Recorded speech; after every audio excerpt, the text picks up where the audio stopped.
forklare, hvad et klima er? Et klima er? Ja, hvad klima er? Det er jo en meget interessant, hvad skal vi kalde det, definition. Hvad er et klima?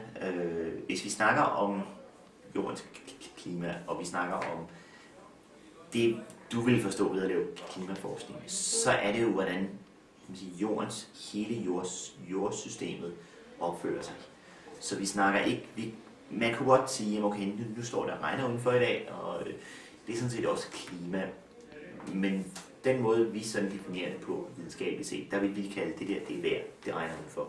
Det er noget, der sker på meget, meget kort skala. Det du læser om i medierne, når vi snakker om klimaforandringer, det er, hvordan hele jordsystemet ændrer sig.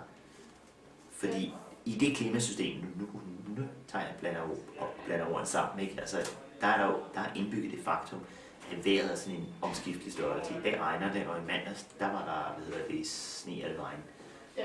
Vi kalder det med et fint ord variabilitet, eller simpelthen variation i det vejr, der er, som i virkeligheden skyldes en hel masse ting med, at energi flytter rundt, men det er sådan en helt anden foredrag i sig selv, ikke? Men det du ser udenfor, at det regner i dag, og så skinner solen i morgen, det er simpelthen vejret, der ændrer sig. Når man snakker om klima, så vil vi snarere snakke om noget, der ændrer sig over meget lang tid.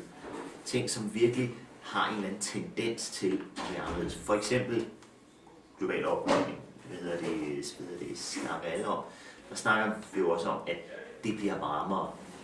Og hvis vi har set de sidste 3 sommer i Danmark, er det ikke blevet specielt meget varmere. Altså det er nærmest været lidt kedelige sommer, ikke? Og der har været nogle gode dage, men ikke været specielt varmt. Men når vi omvendt har set mål på sådan hele jorden inden for de sidste 50 år, så kan vi bare se, at hele jordkloden samlet set, den er bare blevet varmere og varmere og varmere. Ja. Så har der været nogle få kolde år, ikke? Men det er bare blevet varmere. Så man trækker sådan en lang streg igennem temperaturen, så kan vi bare se, okay, det er bare konstant blevet varmere hele tiden. Det er det, vi vil kalde ændringer i klimaet. Og på den niveau, når vi snakker ikke 1 år eller 1 uge, men vi snakker 10 år, eller 20 år, eller 30 år, eller 1 million år, så begynder vi at snakke om, det er klimaet, der har ændret sig, eller det er klimasystemet, der ligesom slår igennem. Ja. Men hvis du bare tager ordet klima dækker over utrolig mange ting, fordi alt kan i princippet være klima. Igen, hvis man skulle være sådan lidt, rigtig mærkeligt med ordene, ikke, så vil man sige, at vejret er et specielt tilfælde af det klima, vi nu lever i, som sådan går op og ned. Okay. Hvad er CO2 og